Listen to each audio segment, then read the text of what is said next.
I think it's good, except it sucks. So let me do the plan, and that way it might be really good. Wow. Now that basically everyone and their parents have seen Avengers Infinity War, all eyes are on the future of the MCU. The ending of Infinity War can be defined as nothing less than an uppercut to your feelings. And if you died, I feel like that's on me.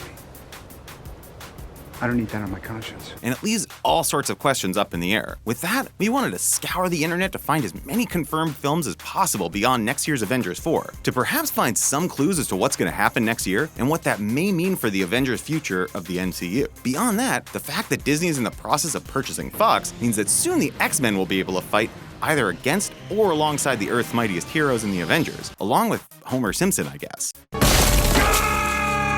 Thank God his pants stayed on.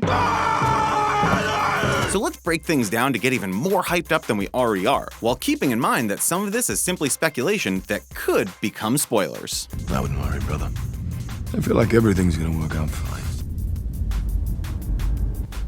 Antman and the Wasp.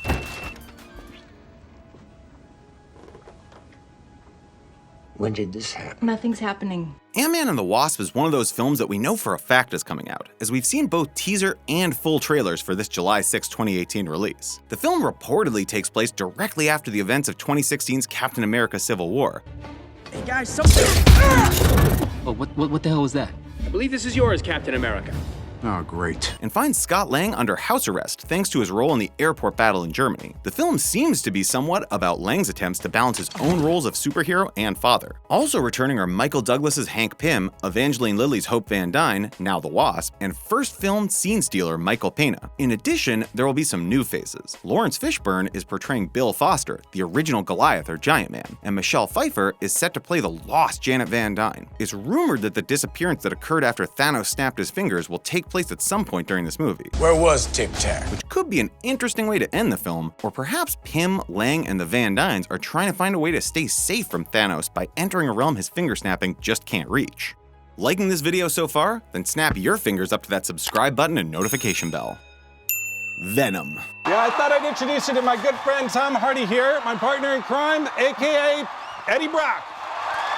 You might think that if Venom was part of the MCU, they'd be promoting the hell out of it, because that could only help the film in terms of hype and money. But because technically Sony still holds primary rights to all Spider-Man characters, they may be hedging a bit. Considering that this film will take place far away from Queens in San Francisco, the filmmakers could end up just showing Spider-Man on a news report in the background. And that's perhaps where the suit will get its aesthetic, as it'll see Spider-Man on screen and add the spider to its chest, a la how Vision added his cape in Age of Ultron after looking at Thor. And what about Venom? Maybe like a transition into Carnage. Are you trying to get a scoop out of me? Maybe. It's looking like Carnage might be the big bad of this film, played by Woody Harrelson. You ain't seen nothing yet. And that Venom will be the anti-hero. Well, that's disappointing considering that there are some of us that have waited for decades for a proper Maximum Carnage film. It could be worse, like that dancing scene from Spider-Man 3 worse. Captain Marvel. Fall! Bow down to your knees! Captain Marvel is going to be the first MCU film with a female lead, which only took them, 10 years and 20 movies? Not bad. Anyways, she's confirmed to be the strongest character that they've rolled out thus far in the shared universe. If you're unfamiliar, Captain Marvel is a pretty big badass. She can fly, she's so strong that she's nearly invulnerable. Like on social media, I get sent a lot of pictures of young girls in the Captain Marvel costume, and I'm excited to see more of that. And she also has the ability to shoot photonic energy from her hands. She was an Air Force pilot that had worked alongside alien Kree soldier Mar-Vell, and ended up getting her DNA infused with his, making her basically half human, half Kree, which granted her her powers. Beyond that, she's also capable of going binary, where she basically transforms fully into her energy manipulating state. Her skin turns red, and all her hair becomes cosmic flame. This makes her a pretty darn heavy hitter. With the film being set in the 90s and the after credits scene from Infinity War showing Nick Fury using a pager to contact her, the question is, where has she been? We'll find out next March. Fantastic Four. Man, I love this job. The Fantastic Four are considered Marvel's first family, as they came along at the beginning of the Silver Age and set the tone of interpersonal drama and more emotional heroes in the Marvel Universe. They've been portrayed on film 3 separate times with a decent budget, and also 3 separate times in terms of different teams. But to be fair, 2 out of those 3 times, one of the primary motivators to produce the movie was just so the studio in question could retain their rights. The best part of Fantastic Four, without a doubt, is their villains, as they have some of the best Marvel villains under the IP umbrella. From Doctor Doom to Galactus and his heralds, to Annihilus, to Kang the Conqueror, there are just so many to choose from, which could help the MCU with its notorious villain problem. They also do feel like a quintessential 60s comic book, and what would be amazing, just saying here, would be if at the end of 2019's Avengers 4, some sort of wormhole opened and a family of astronauts that were still wearing their 1960s Planet of the Apes-style spacesuits, who got lost into a pocket dimension that placed them in suspended animation and bombarded them with cosmic rays, reappeared. Just an idea, Fox and Marvel, but if you're into it, hit us up. Hi. X-Men. What's this? Open it.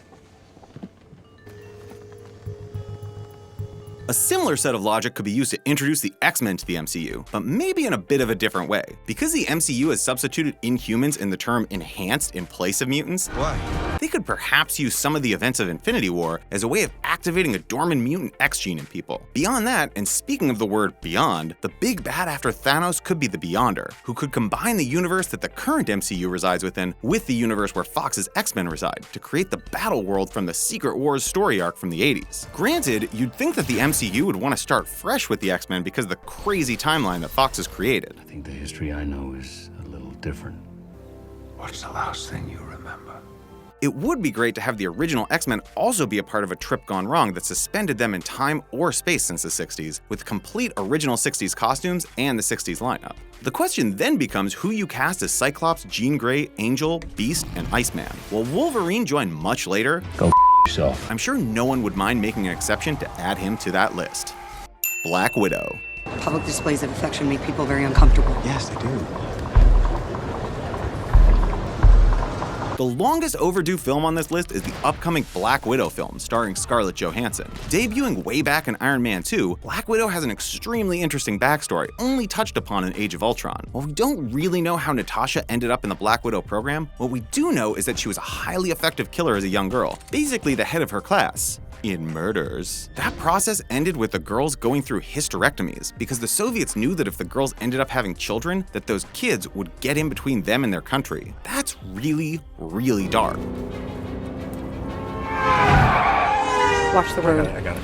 And something that'd be different for a Marvel film, but that tonal and perhaps rating difference could be a welcome change to what people are used to from Marvel films, and open up the MCU to different genres, like Fox is doing with horror and the New Mutants. Our best guess, though, is that the film will focus on her going against Hawkeye, who she explained to Loki in the first Avengers film was sent to kill her when she was young, but ended up changing his mind and bringing her into S.H.I.E.L.D. to offer her freedom and a second chance to fight for the right guys. That sounds like a pretty great spy thriller right there. Doctor Strange 2. I see through you! It's sort of funny to be talking about these films as a lot of the newer Avengers ended up quite literally biting the dust at the end of Infinity War. But considering what we know about the contracts for a lot of the newer actors, we know that most, if not all of them, will be brought back somehow. One of those main characters is Dr. Stephen Strange himself, a character who peered into the future, or more accurately, 14 million futures, to find the one way that the heroes could actually beat Thanos. And even though that meant that he would die, it was what was best for humanity, so he went through with it. That's actually not out of character for Doctor Strange, who died thousands of times at the hands of Dormammu in his film. Dormammu, I've come to bargain. After catching the extra-dimensional being in a time loop to save reality. Rumors are that the writers for Doctor Strange 2 want to focus on Nightmare, another extra-dimensional being that draws his powers from, surprisingly, nightmares. He's actually a pretty big villain in the comics for Strange, but after the first film, you'd have to think that Baron Mordo would also come into play at some point in the second film as well. Doctor Strange was a truly amazing visual spectacle, making both Inception and Interstellar look like fried green tomatoes. So let's hope that they up the ante with the sequel to Strange, as the first one was one of the few that actually made seeing the film in 3D worthwhile. Black Panther 2. Your Highness. It's not totally surprising to think that of the characters introduced in Captain America Civil War, the one that would end up breaking all sorts of box office records would be Black Panther, rather than our 17th Spider-Man or whatever. While a $1.3 billion to a $1.4 billion total haul is impressive, what's even more impressive is the fact that almost half of that came from domestic box office. I made it rain! As Black Panther is the third highest grossing domestic film of all time. So far, not much is known about Black Panther 2 outside of the fact that it will definitely happen, despite T'Challa's apparent death in Infinity War. People think that it'll be released in either 2021 or 2022, but that rough guess is the closest thing we have to details. Our guess is that what happens in Avengers 4 will really shape a lot of these sequels, especially if some of the rumored real deaths end up happening. So our money is that Black Panther 2 will focus on T'Challa struggling to balance his role as king, as well as his role as the leader of the new Avengers, after some of the OG Avengers like Captain America and Tony Stark either die or retire. Sounds like a good time, especially since Donald Glover has been rumored as a potential villain. You're a criminal! Bye, Mr. Criminal! Guardians of the Galaxy Volume 3. Hell yeah, he's cool. I'm Mary Poppins, y'all! One of the least well-received MCU films in recent memory was Guardians of the Galaxy Volume 2. But by least well-received, we mean that it got about 82% on Rotten Tomatoes. You're an imbecile. That's how popular the MCU properties have been historically, and especially as of late. Regardless of whether or not that disappointed you as an MCU fan, you have to love the fact that James Gunn and company have really taken Marvel from the Earth and realism-based universe that it was back around 2008 to 2011 to one that literally had a talking raccoon and a sentient baby tree fighting a planet with a brain at its center. Wait a minute. Did I just say realism-based? One of those early movies is a blonde god who swings himself around on a big hammer. Boom! Anyways, things should only get more out there and awesome with Volume 3, as James Gunn has discussed the 2020 release a bit, and from what we've gleaned, it's sounding like they'll not only pay off the Stinger scene that hinted towards Adam Warlock, but also perhaps the High Evolutionary and Counter-Earth as the place where Rocket was torn apart and put back together over and over again. Considering the fact that Warlock is known as the master of the Soul Gem in the comics, and Infinity War showed that at least part of Gamora's soul is alive inside that stone, perhaps they'll be using Warlock to get Gamora back out. Spider-Man Homecoming 2. Underoos!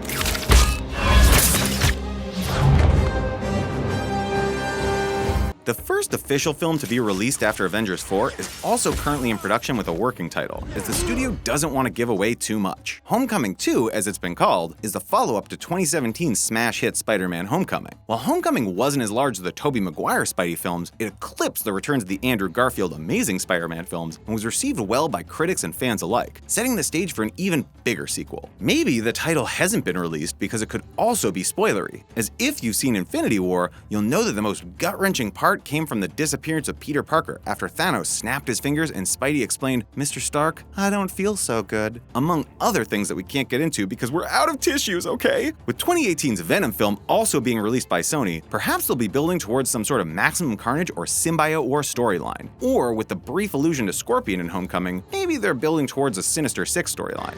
Got mad skills. That's all on YouTube though, right? I mean, that's where you found that. Either way, Spider-Man is back on solid wall, and the sky seems to be the limit for the wall crawler, especially since it's rumored that Jake Gyllenhaal will be playing none other than Mysterio. Spidey fighting in a trippy Doctor Strange-esque action sequence? Oh, I'm using your made-up names. Then I am Spider-Man. Yeah, we're here for that. Sling your web over to that subscribe button and notification bell. And don't go anywhere, stick around to check out some of our other videos.